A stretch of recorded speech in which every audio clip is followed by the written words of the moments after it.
주일이 기다려진다는 게 참 행복한 일이죠. 네. 지난 한 주간 동안 제가 주일을 몹시 기다렸습니다. 여러분들이 보고 싶어서.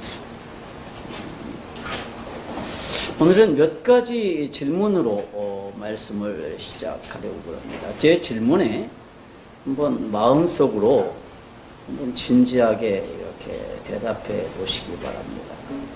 내 자녀가 나를 부모로 두고 있다는 사실이 내 자녀에게 복일까요? 내 친구가 나를 친구로 두고 있다는 게 그 친구한테 복입니까? 나를 배우자로 맞았다는 사실이 내 배우자에게 복일까요? 내가 우리 교회의 교인이라는 사실이 우리 교회의 복일까요?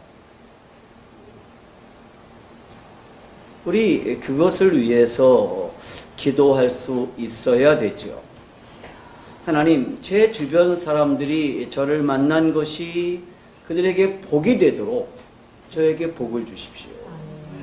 하나님, 제 아이가 저를 아버지로 두고 있다는 사실이 제 아이에게 복이 되게 하여 주십시오. 저를 어머니로 두고 있다는 사실이 내 자녀들에게 복이 되게 해 주십시오.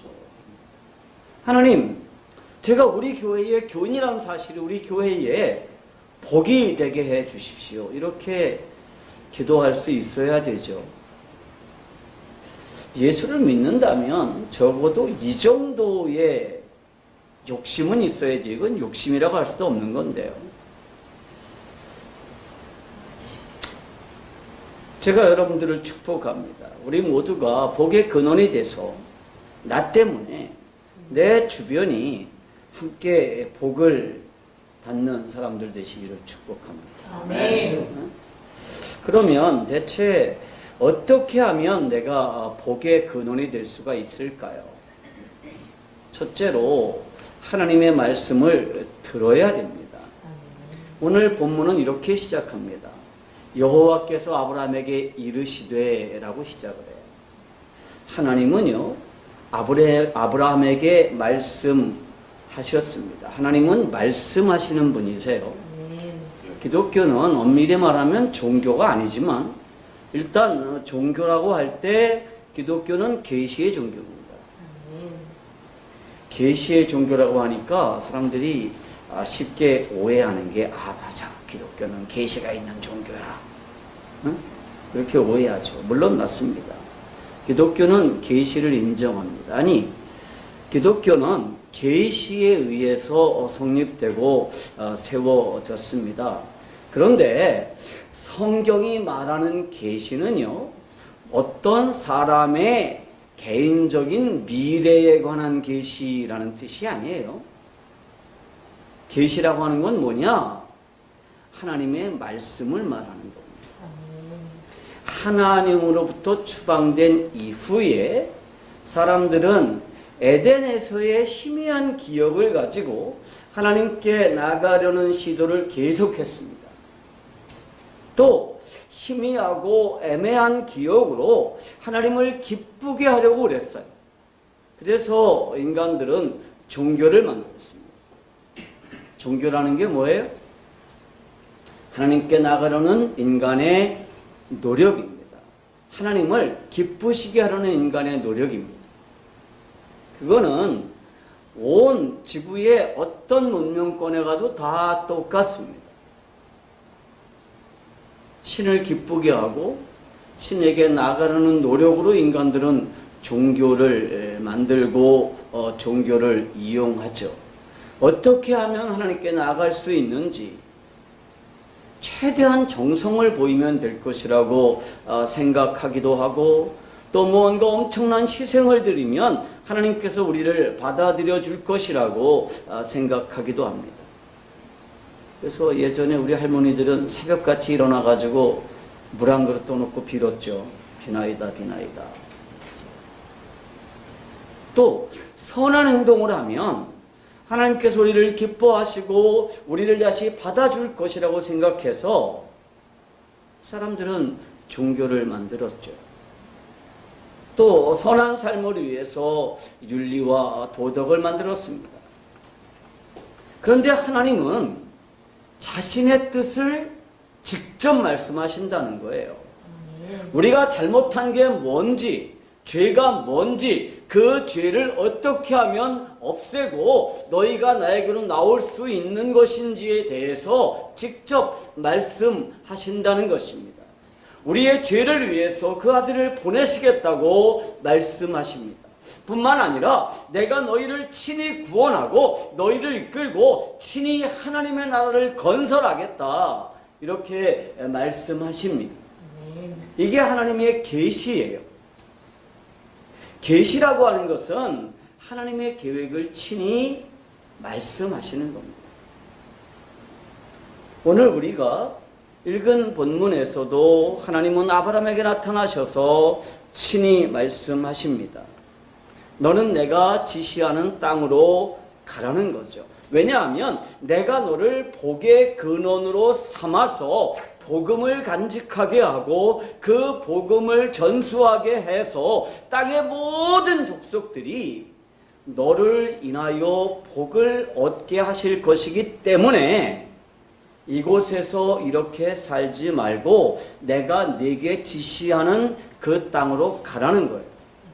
그 땅으로 가면 내가 너한테 복을 주겠다는 게 아니라 이미 내가 너를 복으로 삼았으니까, 내가 너를 복의 근원으로 삼았으니까 내가 지시할 땅으로 가라고 말씀하십니다.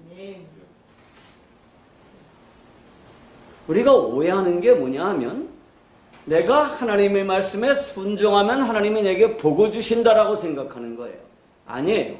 하나님은 이미 나를 복으로 삼으셨습니다. 아멘. 그렇기 때문에 내 말에 순종하라는 거예요. 그러면 나는 뭐를 할 수가 있어요? 그 복을 누릴 수가 있는 거예요. 복이 되느냐 못 되느냐는 내가 정하는 게 아니라 하나님이 정해 주셨어요. 다만 우리가 그 말씀에 순종하면 뭐 할 수 있느냐? 복을 누릴 수가 있는 것입니다. 그런데 문제는 우리가 제대로 하나님의 말씀을 듣지 않는다는 겁니다. 하나님의 말씀 앞에 서기를 거절한다는 거죠. 말세에는요, 사람들이 귀가 가려워서 자기가 듣고 싶은 얘기만 들으려고 그래요. 제가 가끔 그런 농담을 하는데, 설교할 때 교인들이 아멘 하는 게 왜 아멘 하냐? 그게 하나님의 말씀이기 때문에 아멘 하는 게 아니라 자기가 듣기 편해서 아멘 한다. 여러분 어떻습니까? 아멘 하시는데 그게 정말 하나님의 말씀이라서 아멘 하는 겁니까? 아니면 나한테 좋은 말씀이라서 아멘 하는 겁니까? 디모데후서 4장 3절에 보니까 때가 이르리니 사람이 바른 교훈을 받지 아니하며 귀가 가리워서 자기의 사욕을 쫓을 스승을 많이 두고라고 그랬습니다. 사람들이요, 하나님의 말씀보다 다른 말을 더 따르는 이유가 뭐라 그래요? 자기 사욕을 쫓아서라고 얘기합니다. 이 시대의 문제가 뭐예요? 하나님의 말씀이 무시된다는 겁니다. 말씀의 권위가 땅에 떨어졌습니다. 어떤 문제에 대해서 성경이 이렇게 말씀하십니다. 그것보다는 TV 뉴스에 보니까 혹은 신문에 보니까 그게 훨씬 더 권위 있는 얘기가 됐어요. 디모데후서 4장 3절은 때가 이르리니라고 그랬습니다. 그러면 성경이 말하는 이 때는 언제예요? 네, 바로 말세 때예요. 이 말세의 문제는요, 도덕이 땅에 떨어진 게 아니에요. 천재지변이 일어나고 경제가 흔들리는 게 아니라 말세는 언제냐? 하나님의 말씀을 들으려는 사람들이 없다는 것입니다. 목사의 설교는 그냥 설교예요. 권위가 없어요. 목사가 세상에 대해서 한마디 하면 뭐라 그래요? 아, 저것도 설교해.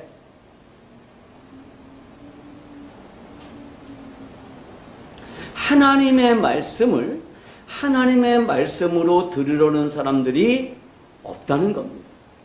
하나님의 말씀에 절대적인 권위를 인정하지 않는다는 것입니다.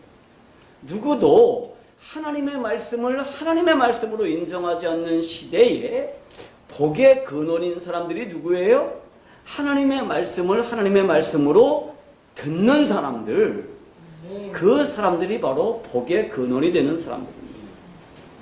그 어떤 가르침이나 어떤 이론, 어떤 철학보다 하나님의 말씀을 최고의 권위로 삼는 사람들이 바로 누구냐? 복의 근원이 되는 사람들입니다. 하나님은 아브라함에게 나타나셔서 친히 말씀하셨습니다. 그리고 아브라함은 그 하나님의 말씀을 들었습니다. 그러니까 그 하나님의 말씀을 여러 가르침 중에 하나로 들은 게 아니에요. 하나님의 말씀을 절대 거역할 수 없고 절대적인 권위를 가진 말씀으로 들은 것입니다. 이것이 복의 근원이 되는 사람들의 태도입니다. 하나님은 오늘도 여전히 말씀하십니다. 성경을 통해 말씀하시죠. 그리고 이 시대의 예언자들인 설교자들을 통해서 말씀하십니다. 우리 작은 교회 성도 여러분, 성경을 대할 때 하나님이 친히 말씀하시는 것처럼 하나님의 말씀을 대하십니까? 하나님께서 그의 대언자들인 설교자들을 통해서 말씀하실 때 그 말씀에 대한 절대적인 권위를 인정하시나요? 하나님의 말씀을 듣는다는 것은 하나님의 말씀 앞에 경외함으로 엎드리는 자세로 하나님의 말씀을 경청하는 것입니다. 그거 좋을 수가 없어요. 그래서 제가 참 감사하는 거는 우리 교회에 말씀을 들으면서 좋은 사람이 하나도 없다는 거예요. 다들 바짝하잖아요. 우리는요, 희미한 인간의 기억에 의존하지 않습니다. 인간의 경험이나 철학에 의지하지 않습니다. 우리는 철저하게 하나님의 말씀에 의존합니다. 이것이 우리의 독특성입니다. 이것이 우리의 능력입니다. 어떻게 하면 복의 근원으로, 복의 근원답게 살 수 있을까요? 하나님의 말씀을 들어야 됩니다.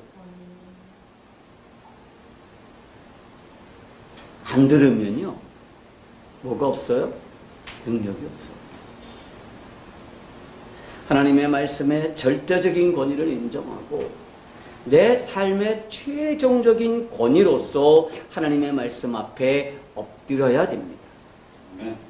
어떻게 하면 복의 근원답게 살 수 있을까요? 둘째로 하나님의 말씀에 순종해야 됩니다. 우리 옆에 분들하고 인사합시다. 우리 하나님의 말씀에 순종합시다. 하나님의 말씀에 순종합시다. 응? 준호야, 하나님의 말씀에 순종해야 되는 거예요. 그래야 복이 있어요. 조금 전에 하나님의 말씀을 듣는다는 것은 그 말씀을 최종적인 권위로 놓는다라고 말씀을 드렸습니다. 그런데 그 하나님의 말씀이 최종적인 권위를 가지려면 그 말씀에 대한 순종이 절대적으로 필요합니다. 말씀을 듣긴 들어요. 그런데 그 말씀을 듣지만 말씀대로 행동하지 않는다면 그 말씀은 권위가 없는 말씀입니다. 제가 몇 년 전에 하노이에서 뇌졸중이 와서 이제 쓰러진 적이 있어요. 병원에 입원해서 의사가 시키는 대로 했어요. 주사 놓으면 주사 맞고 약 주면 약 먹고 퇴원됐어요. 시간이 좀 많이 지났어요. 요즘은 의사가 시키는 그대로 잘 안 해요. 뭐 먹는 거 간식 드시지 마세요. 근데 간식 먹습니다. 그러면서 늘 마음속에는 이거 먹으면 안 되는데 그런 마음이 있죠. 먹으면 안 되는데 그러면서 먹어요. 왜? 이제 의사의 권위가 조금 떨어진 거예요. 뭐보다? 내 유혹보다.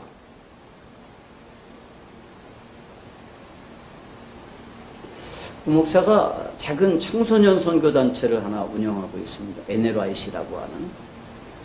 7월 23일부터 여름 캠프가 있는데 춘우하고 한서가 꼭 이 캠프에 참석할 수 있도록 그렇게 좀 해주세요. 제가 대표를 맡고 있고 한 40명 정도의 스태프들이 있어요. 근데 그 스태프 중에서 이제 실무를 총 책임지고 있는 총무가 하나 있는데요. 그 총무가 대표인 내가 총무에게 뭔가를 지시했는데, 뭔가를 말했는데 총무가 다 듣고 나서 내 말대로 하지 않고 자기 생각대로 했다 그러면 이게 제 말을 잘 들은 건가요? 여러분, 제대로 듣는다는 건 무엇으로 입증이 되느냐? 그것을 순종하는 것으로 입증되는 거예요. 사울 왕이 아말렉과 전쟁을 벌일 때의 일입니다. 이 전쟁은 사울 왕의 전쟁이 아니에요. 사울 왕이 자신의 나라를 확장하기 위해서라거나 전리품을 챙기기 위해서라거나 혹은 자신의 그 무력을 과시함으로써 주변국들로부터 조공을 받아내기 위한 전쟁이 아니에요. 이 전쟁은 철저하게 하나님의 명령에 의한 전쟁입니다. 하나님을 거역하고 반역을 저지른 아말렉을 이 세상에서 멸절하기 위한 하나님의 전쟁이에요. 그리고 하나님은 사울왕을 그 전쟁에 불러서 참여시키시죠. 그리고 이렇게 말씀하십니다. 아말렉을 철저히 진멸해라. 그 모든 족속들과 짐승들을 모조리 죽여 없애라고 말씀하십니다. 사울은요, 사무엘 선지자를 통해서 그 말씀을 들었습니다. 하나님의 말씀은 최종적인 권위를 가지는 거예요. 하나님의 말씀 앞에 너무 심하시네요. 응? 너무 잔인하세요. 혹은 이 말씀이 어떤 의미를 가질까? 그렇게 질문할 필요가 없습니다. 하나님이 정말 최종적인 권위를 가지고 있다면 묻지도 따지지도 말고 그대로 하는 거예요.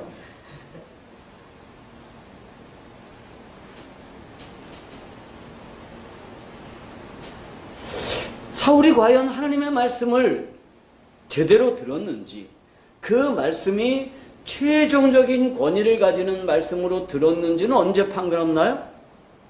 그 말씀에 순종했는지 아닌가를 통해서 판가름납니다. 사울이 어떻게 했는지 우리는 이미 다 알고 있습니다. 그는 아말렉의 양떼 중에서 기름지고 좋은 것들을 살려두었습니다. 물론 이유가 있었죠. 하나님께 제사 드릴 때 제물로 쓰기 위한 것이었습니다. 그러나 하나님은 사무엘 선지자를 통해서 이렇게 말씀하시죠. 사무엘상 15장 22절을 제가 읽어드릴게요. 사무엘이 가로되 여호와께서 번제와 다른 제사를 그 목소리 순종하는 것보다 좋아하심과 같이 좋아하시겠나이까? 순종이 제사보다 낫고 듣는 것이 숫 양의 기름보다 나으니 라고 말씀하셨습니다. 이 말씀에서요, 순종하는 거하고 듣는 게 문법상 동격이에요. 다시 말하자면 듣는다는 건 뭐 하는 거냐? 곧 순종하는 겁니다. 같은 의미예요. 이어서 15장 23절은 이렇게 기록이 되어 있습니다. 이는 거역하는 것은 사술의 죄와 같고 완고한 것은 사실우상에게 절하는 죄와 같음이라. 왕이 여호와의 말씀을 버렸으므로 여호와께서도 왕을 버려 왕이 되지 못하게 하셨나이다. 여기서도요, 완고함하고 불순종이 동격으로 되어 있어요. 이 히브리어는 좀 독특한 문법 체계들이 있어요. 완고함이라는 게 뭐예요? 자기 고집대로 하는 겁니다. 다시 말하면 불순종, 곧 자기 고집대로 하는 것은 하나님의 말씀을 듣지 않는 것과 같다는 것입니다. 하나님의 말씀을 듣는다는 것은 뭐냐? 곧 그 말씀에 순종하는 것으로 증명되는 것입니다. 그래서 예수님은 야고보라고 하는 자신의 친동생, 야고보서를 쓴 분이 예수님의 친동생이에요. 그 야고보라고 하는 분을 통해서 행함이 없는 믿음은 죽은 믿음이다. 이렇게 말씀하셨어요. 우리가 하나님의 말씀을 듣고도 순종하지 않는 이유가 뭐예요? 우선은 하나님의 말씀을 최종적인 권위로 인정하지 않기 때문입니다. 하나님의 말씀을 정말 하나님의 말씀으로 받아들인다면 그 말씀이 최종적인 권위를 가지지 않겠어요? 그런데 우리가 하나님의 말씀을 하나님의 말씀으로 받아들이지 않으니까 감히 하나님의 말씀을 거역하고서도 뻔뻔스럽게 살 수 있는 거예요. 하나님은요, 이 세상의 주인이십니다. 요한계시록 7장 12절에 보니까 천사들이 이렇게 노래합니다. 가로되 아멘. 찬송과 영광과 지혜와 감사와 존귀와 능력과 힘이 우리 하나님께 세세토록 있을지로다. 아멘. 하나님께는 찬송과 영광과 지혜와 감사와 존귀와 능력과 힘이 세세토록 있습니다. 그 하나님이 우리를 복의 근원으로 삼아서 온 세상에 하나님의 복을 전하도록 하셨습니다. 그렇기 때문에 우리는 이 하나님의 말씀에 순종해야 되는 것입니다. 여러분, 하나님의 말씀에 순종한다는 것이 뭐예요? 하나님의 말씀 앞에 내 이기심과 정욕을 내려놓는 것입니다. 비록 하나님의 말씀에 순종하는 것이 내 유익에 반하는 것이라도, 내 감정과 다를 때에도, 하나님의 말씀에 순종하기 위해서 내가 손해를 볼 것 같을 때에도 말씀에 순종하는 게 뭐냐? 그게 복의 근원으로 사는 태도예요. 이 세상에서 돈은 손해볼지언정 신앙은 손해보지 않겠다. 그게 믿음으로 사는 태도입니다. 그게 복의 근원답게 사는 태도예요. 우리가 자녀들을 기를 때 우리 아이가 성적이 조금 떨어지는 것은 참을 수 있지만 우리 아이가 신앙에서 벗어나는 건 내가 절대로 참지 못하겠다. 그게 복 있는 사람의 자세입니다. 우리는 요나를 잘 알죠. 어느 날 하나님께서 요나에게 니느웨로 가라고 말씀하십니다. 일어나서 니느웨로 가라. 요나가 일어나요. 말씀을 듣고 벌떡 일어나. 그리고 가죠. 가기는 가는데 어디로 가요? 니느웨로 가는 게 아니라 다시스로 갑니다. 하나님의 말씀을 듣긴 들었어요. 그리고 일부 순종하기도 했습니다. 일어났어요. 그리고 갔습니다. 그런데 말씀을 듣고 그대로 간 것이 아니라 자신의 생각대로 했습니다. 그럼 망하는 거예요. 요나가 다시스로 간 결과 어떻게 됐어요? 자신뿐만이 아니라 주변 사람들이 함께 망하게 됐습니다. 요나가 탔던 배가 풍랑을 만나고요. 그 배에 탔던 상인들은 자신의 생명과도 같은 그 짐들을 모두 바다에 내던져야 됐습니다. 요나서가 기록된 게 지금부터 한 1700년 전 일이에요. 응? 그때 여객선이 있었을까요? 아니에요. 다 상선들이었습니다. 무역선이에요. 요나가 그 배를 얻어 탄 거예요. 그러면 그 배에 탔던 선원들은 다 누구예요? 장사하는 사람들입니다.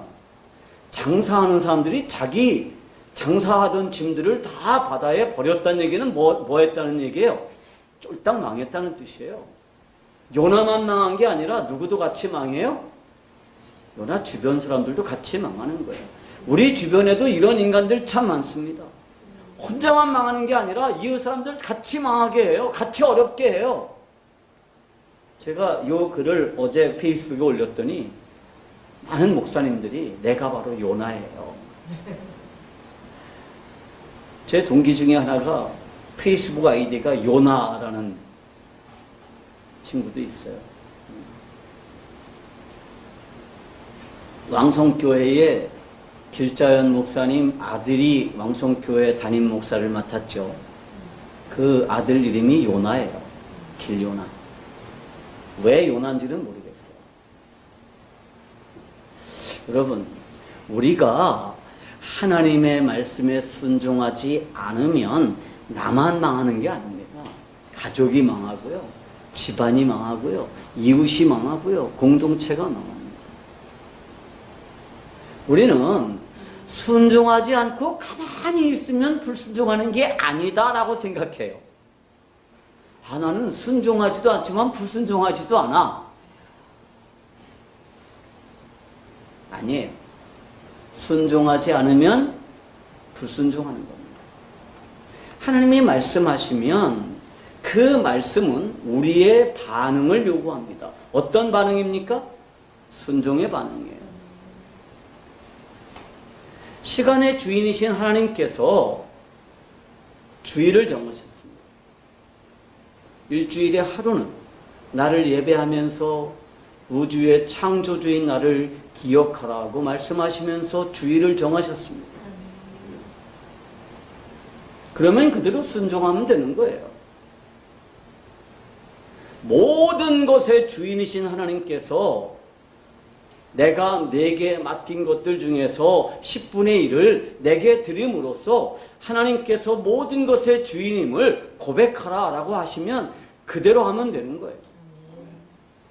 요즘 참 이상한 목사님들이 11조 안 하기 운동을 벌이는 분들이 있어요. 내 주변에 선배 중에 한 사람이 그런 사람이 있어가지고 제가 대판 싸우고 요새 상종을 안 합니다. 어떤 사람이 복의 근원으로 사는 사람입니까? 하나님의 말씀에 순종하는 사람입니다. 복의 근원으로 살려면 어떻게 해야 될까요? 세 번째로 익숙한 환경에서 떠나야 됩니다. 늘 익숙한 환경이 있으면요, 우리는 거기에 퍼질러 앉아요. 오늘 본문에서 하나님은 아브라함에게 본토 친척 아비집을 떠나라고 말씀하셨습니다. 여러분, 복의 근원이 되는 거하고 본토 친척 아비집을 떠나는 거하고 무슨 상관일까요? 하나님은 어떤 분이세요?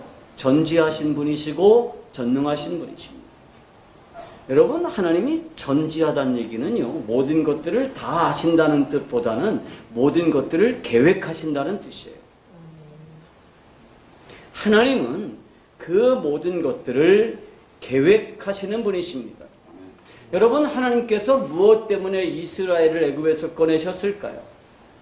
단지 그들이 애굽에서 노예로 고생하고 있는 게 불쌍해서 그들을 애굽에서 끄집어낸 것일까요? 아니에요.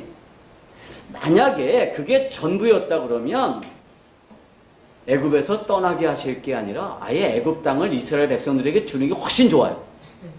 그죠? 그리고 하나님은 충분히 그렇게 하실 수도 있어요.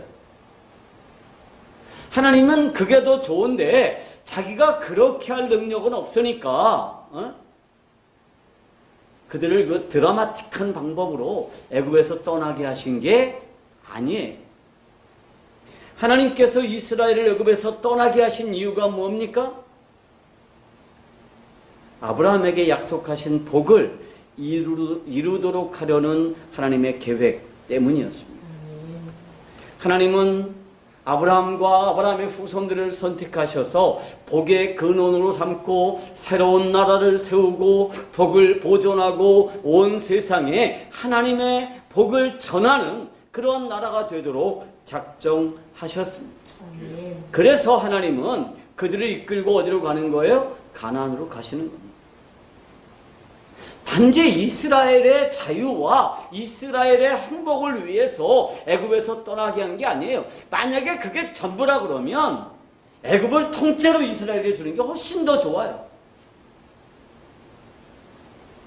오늘 본문에 따르면 하나님은 아브라함에게 본토 친척 아비집을 떠나라고 말씀하십니다. 이 말씀은 하란에서 주신 말씀이에요.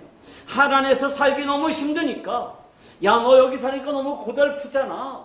여기 사니까 너 너무 힘들잖아. 그러니까 가나안으로 가. 내가 그리 데려다 준다 그랬잖아. 그렇게 말씀하시는 게 아니에요. 여기에 사는 게 힘들기 때문에 떠나라는 것이 아니라 하나님의 계획과 하나님의 약속 때문에 떠나라고 하시는 겁니다. 여기는 더러운 땅이니까, 여기 너무너무 힘드니까 우선 여기를 벗어나서 다음에 얘기하자, 그렇게 하시는 게 아니에요. 하나님의 말씀을 정확하게 읽으면요, 내가 지시할 땅으로 가기 위해서 이곳을 떠나라 라는 것입니다. 그게 창세기 12장 1절을 정확하게 읽습니다. 하나님이 지시할 땅으로 가려면 뭐 해야 돼요? 여기를 떠나야 돼요. 떠나지 않으면 하나님이 지시할 그 땅으로 갈 수가 없습니다. 그런데 하나님이 지시하는 땅으로 떠나야 되는 이유가 뭐냐 하면 내가 너를 복의 근원으로 삼았기 때문이라는 것입니다. 주님은요, 우리를 복의 근원으로 부르셨습니다. 그리고 복의 근원으로 살아가기 위해서 하나님의 백성다운 거룩한 삶을 살라고 말씀하십니다.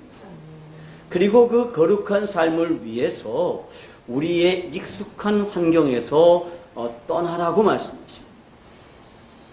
익숙한 환경에서 떠난다는 게 뭐예요? 그것은 우선 세계관을 바꾸는 것입니다. 하나님이 이 세상의 주인이라는 사실을 인정하는 것입니다. 이 세상은요, 우연히 만들어진 게 아니에요. 이 세상은 아무런 목적 없이 그냥 생겨난 게 아닙니다. 하나님은 목적을 가지고 이 세상을 창조하셨습니다. 하나님께서 세상의 창조주이시며 소유주이시라는 사실을 인정하는 게 뭐냐? 그게 바로 성경적인 세계관의 핵심입니다. 이 세상에 우연히 태어난 사람은 아무도 없다. 모든 사람들은 하나님께서 엄청난 기대와 엄청난 계획을 가지고 이 세상에 보내셨다는 사실을 믿는 것입니다. 그게 성경적인 세계관을 가지고 세상을 사는 거예요. 여러분, 이 세상에 창조된 모든 것들은 다 뭐가 있느냐? 목적이 있습니다. 그렇다면 내 인생의 목적조차도 내가 정하는 것이 아닙니다. 내 인생의 목적을 정하고 내 인생의 목적을 부여하시는 분은 하나님이십니다. 그렇기 때문에 내 편에서 나를 바라보는 게 아니라 하나님의 편에서 나를 바라볼 수 있어야 돼요. 많은 교회들이 부흥을 꿈꿉니다. 왜 부흥해야 되나요? 내 만족을 위해서 부흥해야 됩니까? 우리가 잘못 선택하지 않았다는 것을 증명하기 위해서 부흥해야 되나요? 아니에요. 하나님의 편에서 우리 교회를 봐야 돼요. 하나님의 편에서 하나님께서 이 교회를 왜 세우셨을까? 그리고 하나님의 편에서 이 교회가 부흥해야 될 이유가 무엇인지를 우리가 볼 수 있어야 됩니다. 하나님은 복음을 땅끝까지 전하도록 하기 위해서 우리 교회를 세우셨습니다. 하나님은 다음 세대를 복음으로 키우고 다음 세대를 믿음으로 양육해서 용사를 만들도록 하기 위해서 우리 교회를 세우셨습니다. 그래서 우리가 부흥해야 되는 거예요.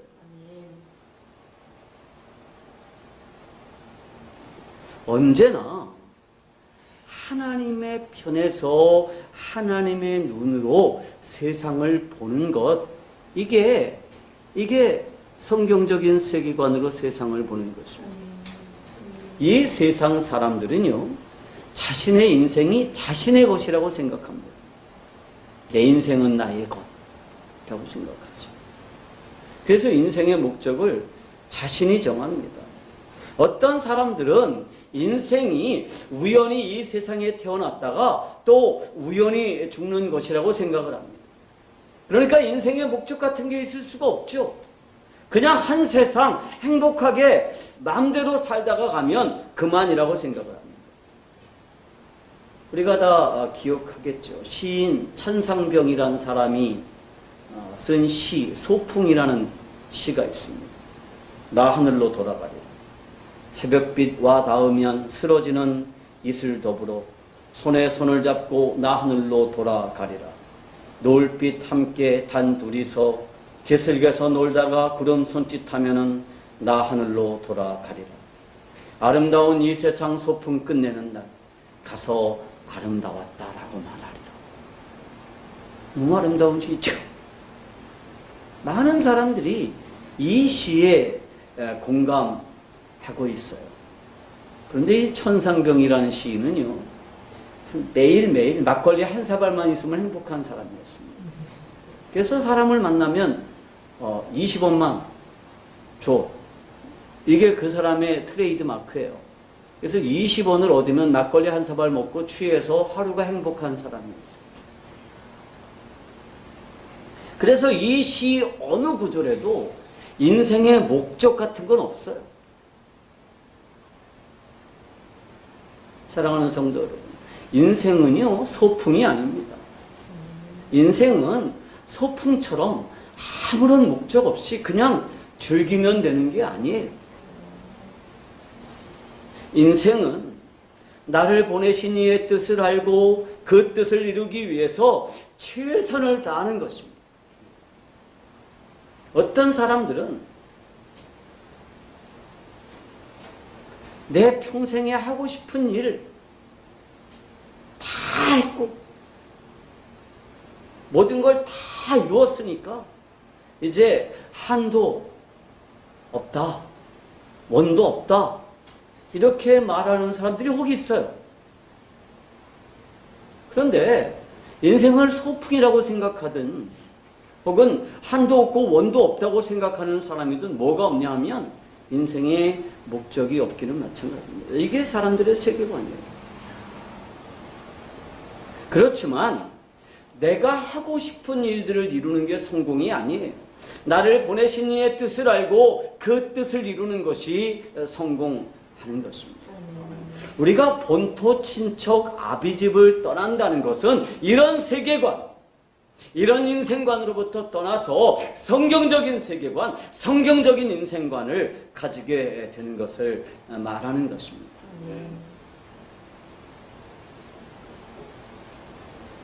골로새서 1장 16절에 이렇게 기록되어 있습니다. 만물이 그에게서 창조되되 하늘과 땅에서 보이는 것들과 보이지 않는 것들과 혹은 왕권들이나 주권들이나 통치자들이나 권세들이나 만물이 다 그로 말미암고 그를 위하여 창조되었다. 성경적인 세계관이라고 하는 것은 이 사실을 믿고 이 사실을 따라서 사는 것입니다. 만물은 누구를 위해서 창조됐어요? 하나님을 위해서 창조되었고 하나님께서 자신을 위해서 창조하셨다는 것을 믿고 사는 것입니다. 복의 근원으로 산다는 것은 하나님의 말씀을 듣는 것입니다. 그런데 하나님의 말씀을 들으면 그 하나님의 말씀에 순종하게 되어 있습니다. 하나님의 말씀에 순종한다는 건 뭐냐? 세계관을 바꾸는 거죠. 어떤 사람들은요, 자신의 욕심을 주인으로 섬기면서 평생을 살아요. 반대로 천상병 시인이나 법정 같은 사람들은 욕심을 버리면 행복할 것이라고 또 주장을 합니다. 그런데 욕심을 섬기는 거나 욕심을 버리는 거나 누가 주인이에요? 내가 주인이에요. 그런데 우리는요, 온 우주의 주인이신 하나님을 섬기면서 사는 사람입니다. 우리는 하나님께서 자신을 위해서 우리를 지으셨다는 사실을 믿는 사람들입니다. 그러므로 우리는 하나님께서 자신을 위해서 우리를 지었다라고 하는 이 목적을 따라서 삽니다. 이것이 세상 사람들과 우리가 근본적으로 다른 점입니다. 이게 본토 친척 아비집을 떠나는 것입니다. 본토 친척 아비집을 떠난다는 것, 익숙한 환경에서 떠난다는 것은 가치관을 새롭게 하는 것입니다. 세상 사람들이 가장 소중하게 생각하는 게 뭐죠?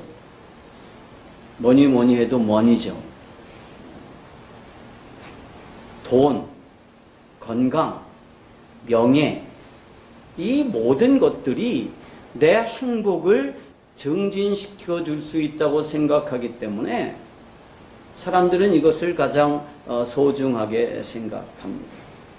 그런데 본토 친척 아비집을 떠난다는 것은 가치관을 새롭게 해서 하나님과의 관계가 가장 소중하다는 것을 인정하는 것입니다. 돈을 손해볼지언정 신앙은 손해보지 않겠다라고 하는 삶의 자세를 가지는 것입니다.